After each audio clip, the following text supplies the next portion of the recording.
Bismillahirrahmanirrahim. Assalamualaikum warahmatullahi wabarakatuh. Bertemu lagi dengan saya Ibu Maya Utami Dewi pada mata kuliah Pendidikan Kewarganegaraan dan Anti Korupsi.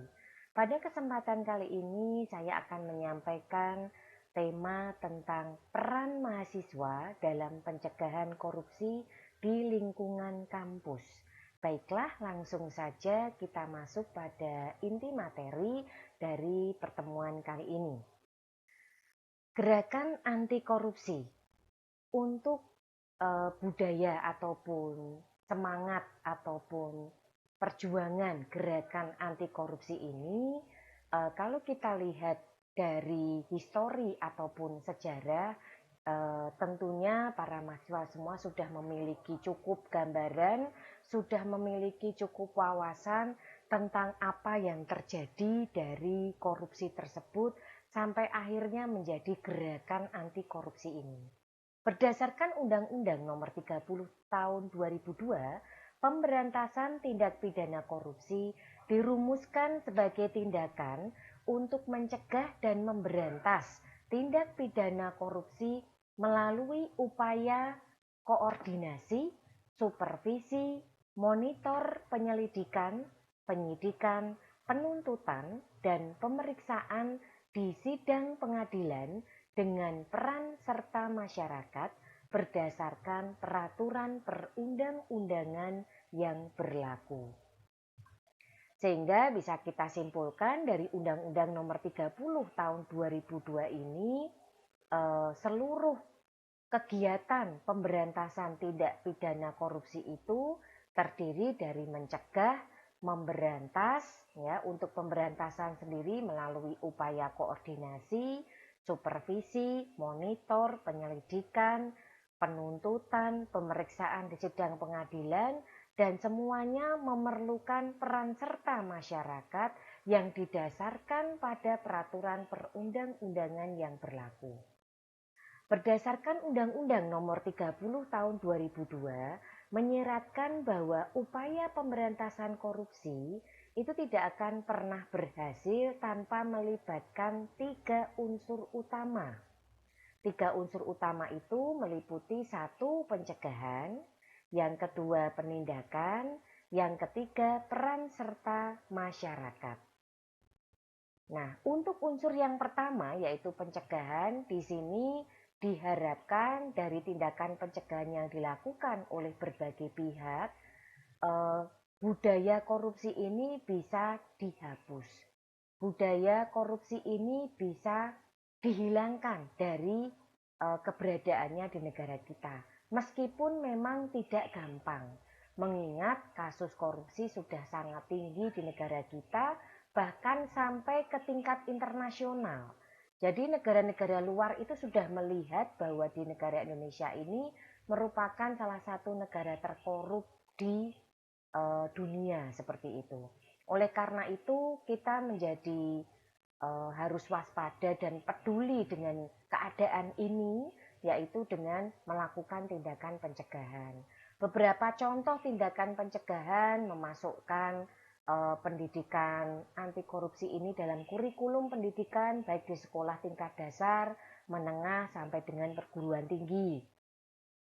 Nah, kemudian dengan memberikan edukasi tentang anti korupsi, kemudian edukasi tentang tindakan-tindakan atau kasus-kasus yang masuk dalam kategori korupsi, karena jangan sampai masyarakat itu tidak paham bahwa apa yang terjadi itu sudah masuk dalam ranah kasus korupsi, atau mungkin mereka yang akan lakukan itu adalah salah satu tindakan dari korupsi. Oleh karena ini sosialisasi dan edukasi ini perlu terus diberikan di kalangan masyarakat dari berbagai lapisan.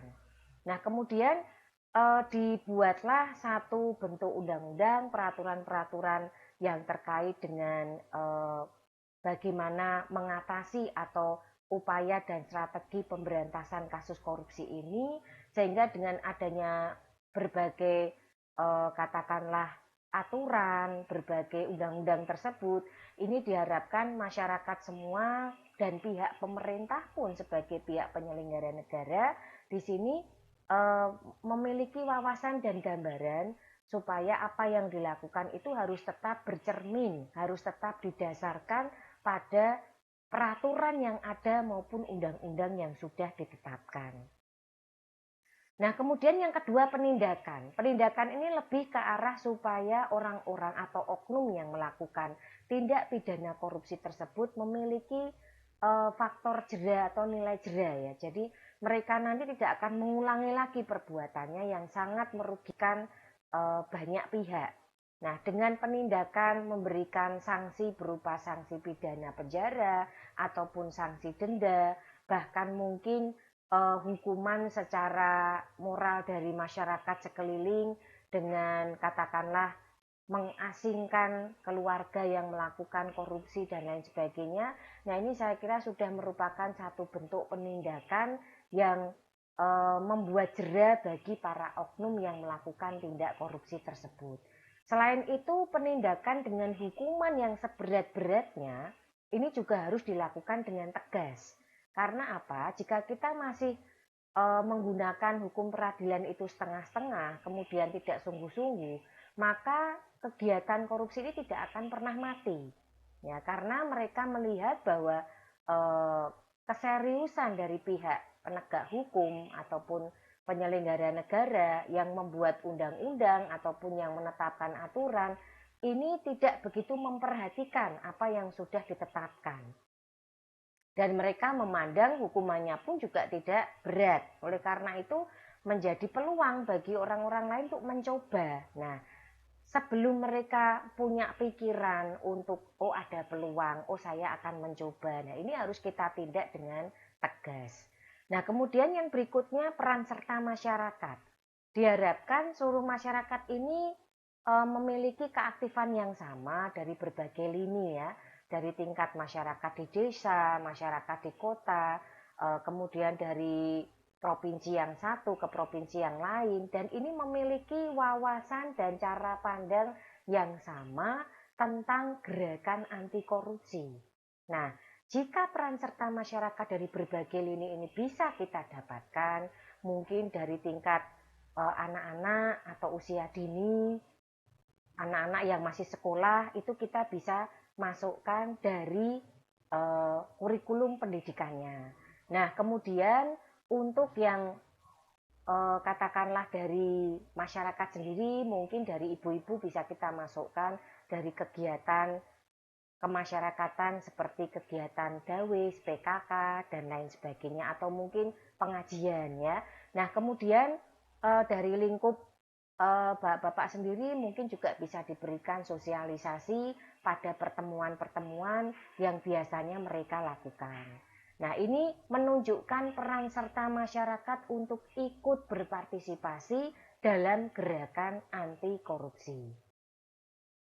Nah, setelah melihat dari gambaran-gambaran yang sudah ada, sekarang kita akan fokus pada apa sih peran mahasiswa dalam sejarah perjalanan gerakan anti korupsi yang sudah ada. Mahasiswa di sini mempunyai peranan yang sangat penting. Peranan tersebut tercatat dalam peristiwa besar yang dimulai dari Hari Kebangkitan Nasional tahun 1908. Sumpah Pemuda pada tahun 1928, Proklamasi Kemerdekaan NKRI pada tahun 1945, lahirnya Orde Baru tahun 1996, dan Reformasi tahun 1998. Tidak dapat dipungkiri bahwa dalam peristiwa besar tersebut, mahasiswa tampil di depan sebagai motor penggerak dengan berbagai gagasan, semangat, dan idealisme yang dimiliki. Melihat dari histori atau sejarah di mana peranan mahasiswa ternyata cukup penting dan selalu berada di depan untuk mengemukakan aspirasi dari keinginan mahasiswa, di sini kita melihat bahwa keterlibatan mahasiswa dalam gerakan anti korupsi itu pada dasarnya dapat dibedakan menjadi 4 wilayah. Nah, mulai dari lingkungan keluarga dulu. Kemudian masuk ke lingkungan kampus, dan beralih ke lingkungan masyarakat di sekitar sampai ke tahap tingkat lokal atau internasional. Nah, kita coba lihat secara lebih dalam lagi tentang keterlibatan mahasiswa dalam gerakan anti korupsi, khususnya di wilayah lingkungan keluarga. Ketika kita berada di lingkungan keluarga, mahasiswa di sini selain sebagai anggota keluarga, mungkin juga bisa berpartisipasi dalam keluarga tersebut untuk ikut mengkampanyekan gerakan anti korupsi ini. Misalkan saja dengan mengikuti aturan tata tertib yang ada di dalam keluarga, karena setiap keluarga pasti punya aturan dan tata tertib sendiri. Nah, dengan mengikuti peraturan tersebut, ini kita melakukan gerakan anti korupsi. Kemudian berusaha bersikap jujur. Ya, jadi misalkan saja diberikan tugas oleh orang tua untuk belajar pada saat ini karena masih kuliah, ya itu yang dilakukan. Kita belajar dengan jujur, kita menempuh ilmu dengan jujur, kita menyelesaikan studi dengan jujur. Ini adalah bentuk gerakan anti korupsi dari mahasiswa tersebut di dalam keluarga. Kemudian sebagai mahasiswa mungkin bisa memberikan contoh, memberikan teladan di dalam keluarga untuk saudara-saudaranya, adik, kakak, ya, maupun bisa juga dilihat oleh orang tua, ya. Jadi ketika ada sesuatu yang tidak pas atau mungkin mengarah ke sifat yang tidak sesuai dengan sistem atau mungkin curang dan lain sebagainya, ini bisa menjadi pencetus atau katakanlah pelapor dari hal-hal tersebut. Dan kalau bisa tidak hanya melaporkan saja, syukur-syukur bisa memberikan solusi jika ada kecurangan yang terjadi. Nah, ini adalah peran keterlibatan mahasiswa dalam keluarga. Nah, bagaimana di lingkungan kampus? Lingkungan kampus sendiri mahasiswa mungkin masuk dalam satu kegiatan, yaitu unit kegiatan mahasiswa. Nah, di dalam organisasi tentunya ada hak dan kewajiban yang harus dilakukan oleh anggota dari organisasi tersebut. Dan kemudian kalaupun mungkin menduduki jabatan dalam keorganisasian tersebut, dan jabatan atau wewenang tersebut terkait dengan hal-hal yang bisa diselewengkan dalam tanda kutip sebagai ketua, sebagai bendahara. Nah, ini tetap menjaga apa yang sudah diamanahkan. Nah, dengan tetap menjaga apa yang sudah diamanahkan tadi, para mahasiswa ini menunjukkan gerakan anti korupsi. Nah, berikutnya di lingkungan masyarakat sekitar. Sebagai mahasiswa tentunya akan menjadi sorotan juga dari pihak masyarakat sekitar bahwa mahasiswa itu dianggap sebagai katakanlah masyarakat yang memiliki ilmu lebih, wawasan yang modern. Katakanlah ketika masyarakat itu meminta informasi, mahasiswa bisa memberikan informasi. Nah, dari kondisi seperti ini, peran serta mahasiswa dalam gerakan anti korupsi salah satunya bisa ikut memberikan sosialisasi atau edukasi tentang gerakan anti korupsi ini di lingkup masyarakat. Mungkin mulai dari organisasi Karang Taruna dulu, mulai dari organisasi remaja masjid. Nah, dari organisasi masyarakat yang sifatnya memang untuk remaja ini, kita bisa memberikan wawasan kepada semuanya bahwa gerakan anti korupsi ini sudah bisa dilakukan seminimal mungkin dalam kehidupan kita sehari-hari dan bukan merupakan hal yang sulit.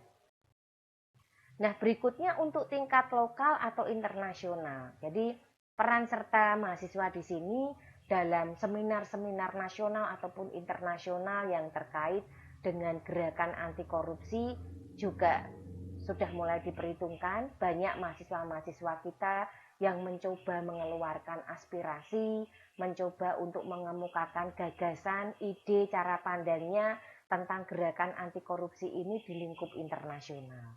dengan mengikuti seminar, dengan menjadi pembicara tamu, ya, kemudian dengan menjadi speaker di beberapa katakanlah pertemuan-pertemuan yang bertaraf internasional. Nah, ini merupakan satu bentuk prestasi yang sangat membanggakan, sekaligus menunjukkan bahwa di generasi muda kita, khususnya di mahasiswa itu sudah tertanam budaya anti korupsi. Nah, berikutnya kalau kita lihat dari apa yang disampaikan tadi, ini bisa diambil contoh misalnya di lingkup keluarga ya.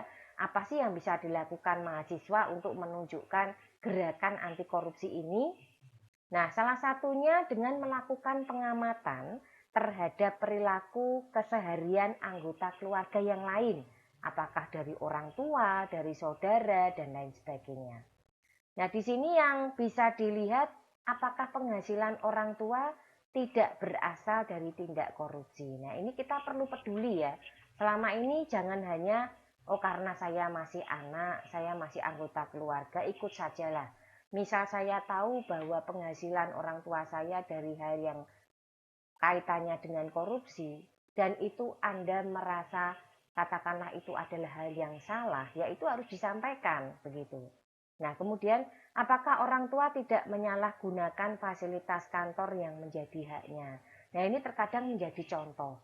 Kadang-kadang ada yang diberikan kebebasan untuk membawa mobil kendaraan atau mobil dinas itu ke rumah begitu ya. Tapi nanti disalahgunakan untuk kepentingan keluarga, misalkan untuk berwisata kemana. Nah, ini juga salah satu bentuk penyimpangan. Nah, ini juga contoh bagi kita semua, terutama generasi muda untuk mahasiswa itu bisa melihat fasilitas kantor tapi disalahgunakan itu seperti apa. Saya kira banyak contoh yang lain. Nah, kemudian apakah ada di antara anggota keluarga yang menggunakan produk-produk bajakan? Apakah dari lagu, film, software, tas, sepatu, dan sebagainya. Nah, ini kembali ke gaya hidup ya, atau style life. Jadi di sini ada yang mungkin keluarga lebih merasa nyaman dengan produk-produk KW saja, gitu ya. Ada juga keluarga yang baru bisa merasa nyaman jika produk yang digunakan itu bermerek tertentu dan terkenal seperti itu. Nah, jika masih ada anggota keluarga yang menggunakan produk bajakan, ini juga termasuk salah satu tindakan korupsi. Nah, kita harus waspada ya, karena kadang-kadang seperti ini kan menjadi hal yang biasa di lingkup kita. Jadi sudah terbiasa mendengarkan lagu-lagu yang diperoleh dengan cara bajakan tadi, kemudian membeli sesuatu juga model bajakan dan lain sebagainya, karena mungkin lebih murah harganya, lebih simpel, lebih gampang untuk mendapatkannya. Nah, ini yang kadang-kadang tidak disadari akan membentuk budaya korupsi tadi. Oleh karena itu penting bagi kita untuk edukasi gerakan anti korupsi ini sekaligus mengenal apa saja tindakan-tindakan yang masuk dalam kategori korupsi. Nah, ini tadi dari lingkungan keluarga. Berikutnya untuk yang di lingkungan kampus. Keterlibatan mahasiswa dalam gerakan anti korupsi di lingkungan kampus itu dapat dibagi ke dalam dua wilayah. Yang pertama untuk individu mahasiswanya sendiri dan untuk komunitas mahasiswa. Untuk konteks individu, seorang mahasiswa diharapkan dapat mencegah agar dirinya sendiri tidak berperilaku koruptif dan tidak korupsi. Jadi ini lebih pada pengendalian diri kepada pribadi masing-masing.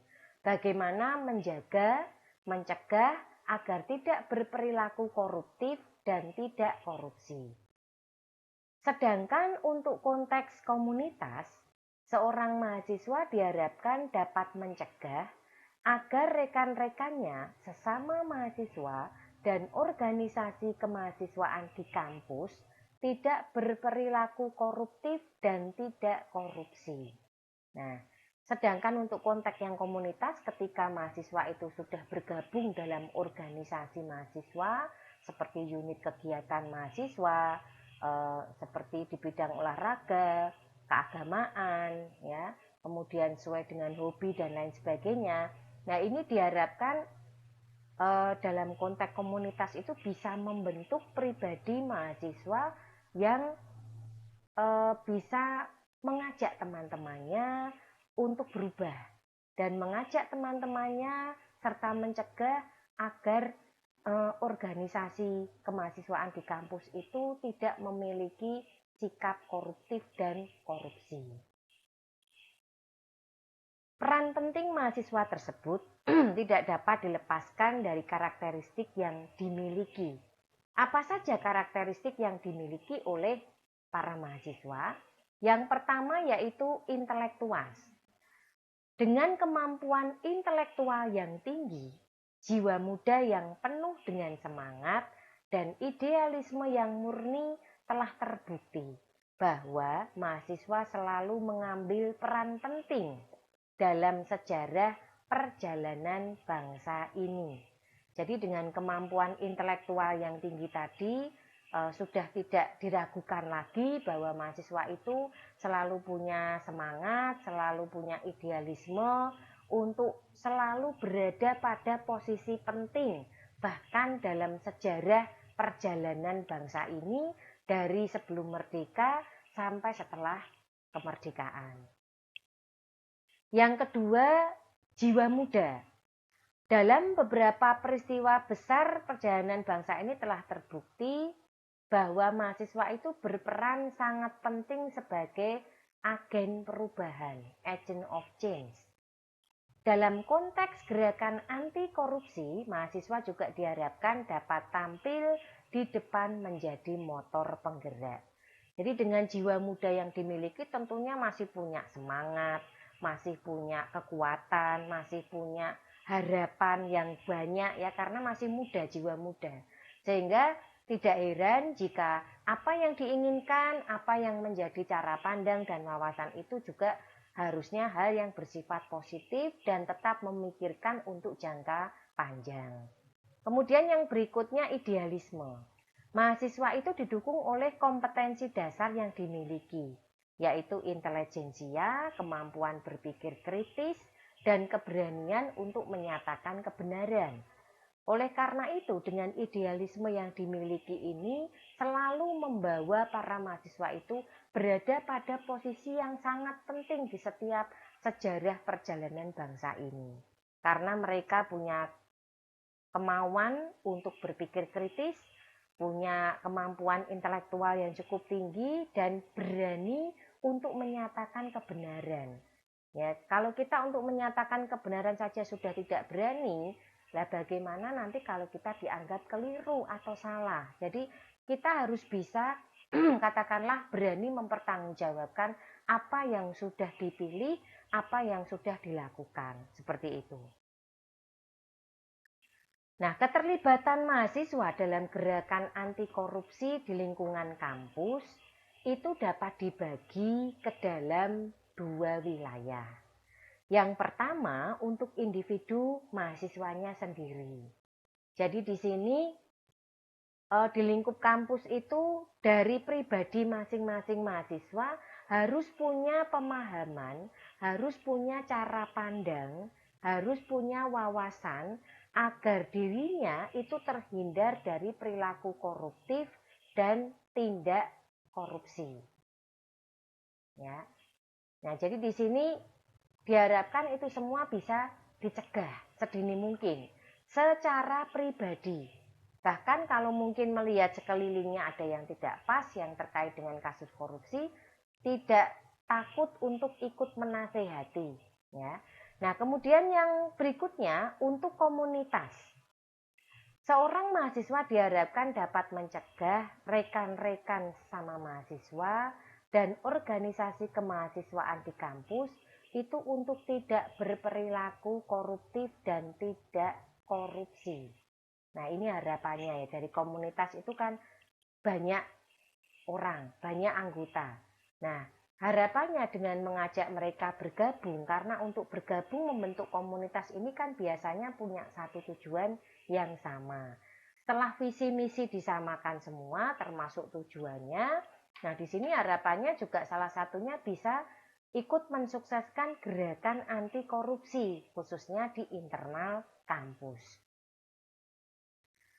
Nah, untuk dapat berperan secara optimal dalam pemberantasan korupsi adalah pembenahan terhadap diri dan kampus. Jadi memang untuk dapat katakanlah mengoptimalkan peran kita dalam gerakan anti korupsi ini itu paling tidak harus ada pembenahan dari diri sendiri dulu dan dari lingkup kampusnya. Di mana mahasiswa harus mendemonstrasikan bahwa diri dan kampusnya harus bersih dan jauh dari perbuatan korupsi. Upaya pemberantasan korupsi itu dimulai dari awal masuk perkuliahan. Masa ini merupakan masa penerimaan mahasiswa, di mana mahasiswa diharapkan mengkritisi kebijakan internal kampus dan sekaligus melakukan pressure kepada pemerintah agar undang-undang yang mengatur pendidikan tidak memberikan peluang terjadinya korupsi. Selanjutnya pada proses perkuliahan perlu penekanan terhadap moralitas mahasiswa dalam berkompetisi untuk memperoleh nilai yang setinggi-tingginya. Tanpa melalui cara-cara yang curang, upaya preventif yang dapat dilakukan adalah dengan membentengi diri dari rasa malas belajar. Sehingga kalau memang saat ini perkuliahan itu masih secara online ya, daring seperti ini, nah ini bisa dimanfaatkan sebaik-baiknya. Dan diusahakan tidak ada rasa malas. Bagaimana kita bisa mengubah rasa malas ini menjadi rasa ingin tahu, karena untuk mendapatkan pendidikan itu juga tidak gampang seperti itu. Nah, berikutnya pada tahap akhir perkuliahan, di mana mahasiswa memperoleh gelar kesarjanaan sebagai tanda akhir dari proses belajar secara formal. Mahasiswa harus memahami bahwa gelar kesarjanaan yang diemban itu memiliki konsekuensi berupa tanggung jawab moral, sehingga perlu dihindari upaya-upaya melalui jalan pintas. Nah, berikutnya hambatan dalam penerapan pendidikan anti korupsi di lingkungan kampus. Yang pertama, minimnya role models atau pemimpin yang dapat dijadikan panutan dan kurangnya political will dari pemerintah untuk mengurangi korupsi. Nah, jadi ini belum dapat figur pimpinan yang kira-kira bisa dijadikan panutan dan kita bisa percaya bahwa gerakan anti korupsi ini juga bisa berhasil dan berjalan di lingkup wilayah kita. Yang kedua, penegakan hukum yang tidak konsisten dan cenderung setengah-setengah. Nah, ini juga merupakan salah satu bentuk hambatan. Yang namanya penegakan hukum ini harus konsisten. Yang kedua itu tidak boleh setengah-setengah ya. Jadi dikerjakan secara serius untuk semua kegiatan yang ada. Berikutnya, karena beberapa perilaku sosial yang terlalu toleran terhadap korupsi. Nah, kadang sikap cuek dari masyarakat kita ini itu juga bisa menjadi bumerang bagi kita semua. Jadi dengan kita bersikap cuek, kita tidak mau tahu. Sehingga kalau ada kabar kasus korupsi seperti ini pun ya tidak akan paham seperti itu ya. Jadi hambatan yang utama itu toleransi terhadap korupsi. Korupsi ini diberikan toleransi yang cukup tinggi karena apa? Sudah menjadi kebudayaan, sudah menjadi kebiasaan. Nah, ini yang harus kita hilangkan.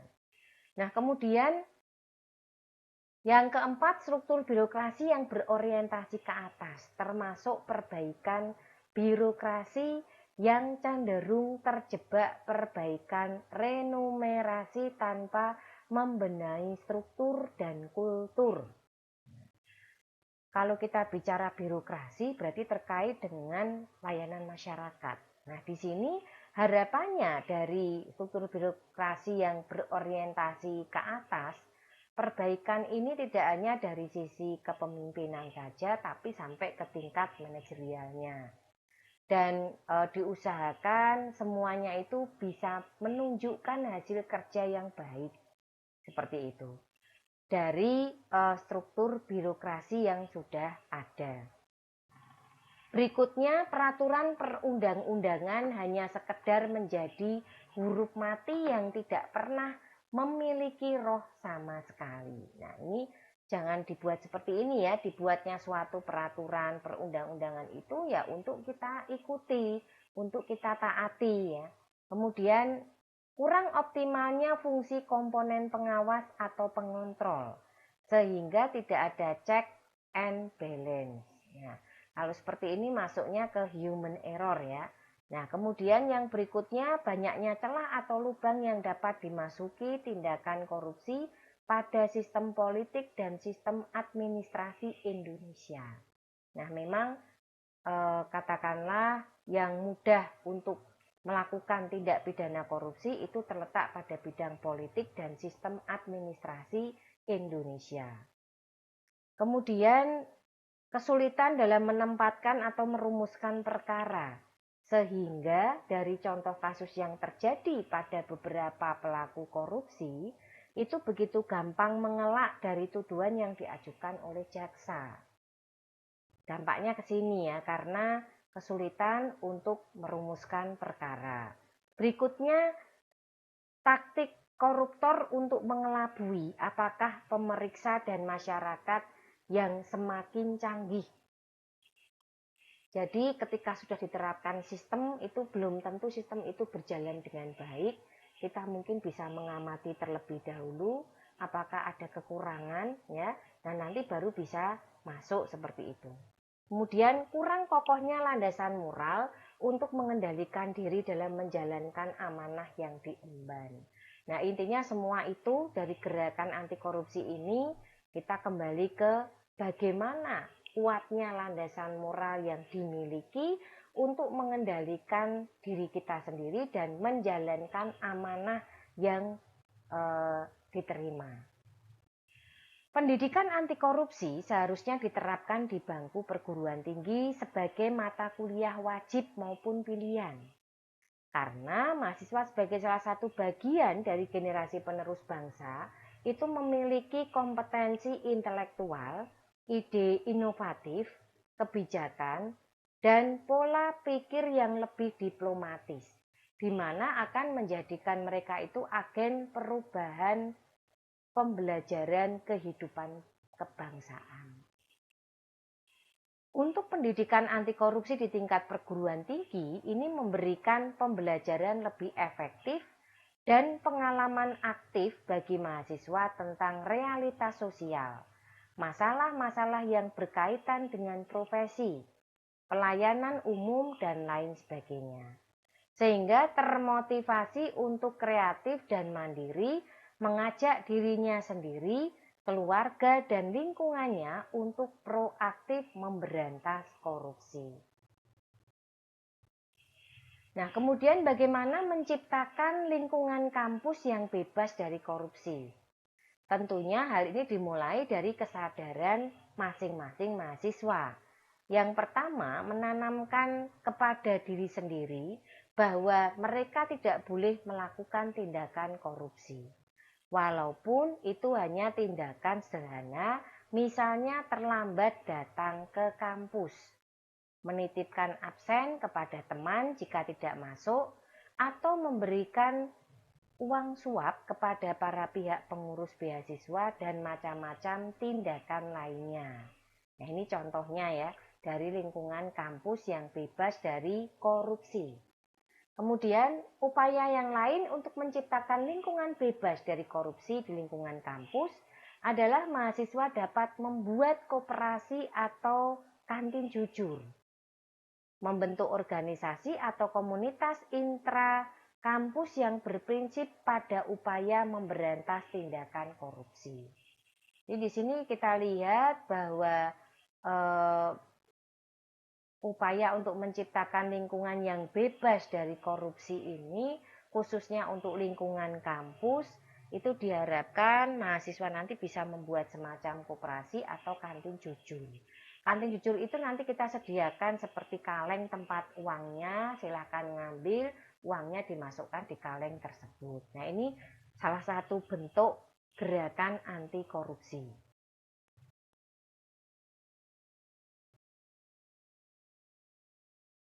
Baik, nah itu tadi beberapa materi yang katakanlah bisa ditambahkan untuk melihat apa sih peran serta mahasiswa dalam gerakan anti korupsi di dalam kampus. Nah, tentunya dari berbagai bentuk kegiatan itu dapat dilakukan untuk menanamkan nilai-nilai anti korupsi kepada komunitas mahasiswa dan organisasi kemahasiswaan agar tumbuh budaya anti korupsi di lingkungan kampus. Kemudian ada kegiatan kampanye. Ujian bersih atau anti mencontek itu dapat dilakukan untuk menumbuhkan antara nilai kerja keras, kejujuran, tanggung jawab, dan kemandirian.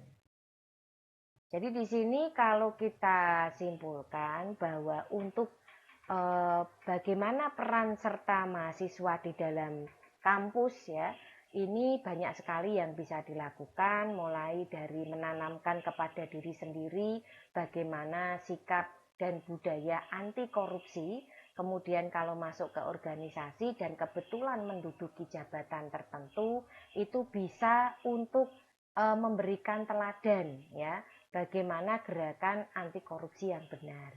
Nah, selain itu dari pihak mahasiswa sendiri ini juga bisa melakukan pengamatan terhadap apa yang sudah terjadi di lingkup kampus.